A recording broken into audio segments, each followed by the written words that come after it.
You wake up one morning to discover a rash in your chest. What's that? Surely you haven't rolled around chest first in poison ivy recently. Figure it's a one-time thing, so you thoroughly wash your shirts and self-medicate with some soothing moisturizer lotion. But a few days later, it's back. It's time to go to the doctor.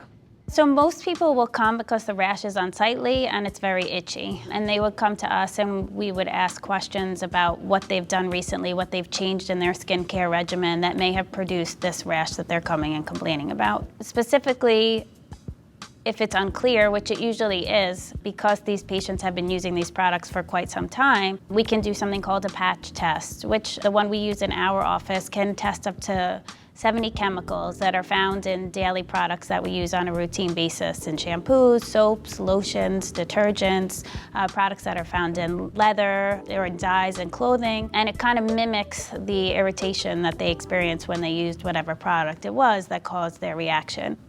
A patch test is a controlled exposure to multiple allergens over a period of time, usually about 48 hours. When the exposure is over, any reaction will reveal an allergy.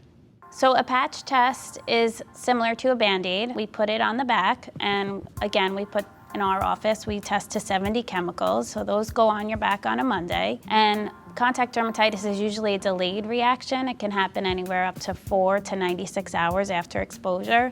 So therefore, this test is done over time. So we would put it on a Monday. We take the patch test off on a Wednesday, and then we give it another day or two without the patch on to see if a rash develops, because it's a delayed hypersensitivity reaction.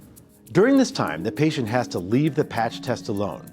Unfortunately, that means no showering, swimming, or sweating. Anything that could disturb the patch is off limits.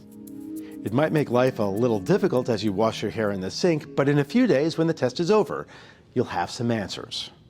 So when we take it off, it's kind of like a map, and we have like a little key code that we can address every single spot on the back and see if there's a rash that resembles contact dermatitis. So if there's significant reaction on the back from the testing, we can treat them with a topical steroid. Usually they wash themselves, take a shower, and they can apply the corticosteroid to the affected areas if it's very bothersome. Now that the patient knows the cause of their contact dermatitis, they can avoid the allergen in the future. Once we get the results, it is tricky because some chemicals go by multiple names. So it's not something as simple as nickel. It has other names that are listed on different products.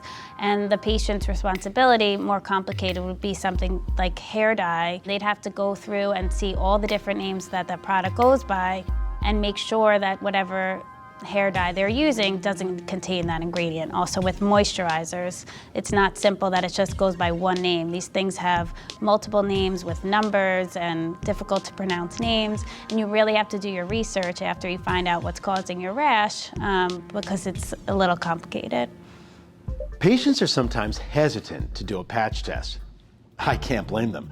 Who wants to expose themselves to the allergen that's going to cause the very rash they want to avoid, and they can't even shower during that time?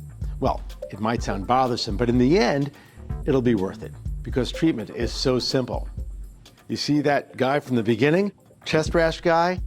His allergen was an ingredient in his detergent. If he hadn't had a patch test, he would have just kept washing his shirts in his allergen over and over and over. I'm Dr. Mike Rosen, and you're watching the eHealth Network. Stay healthy.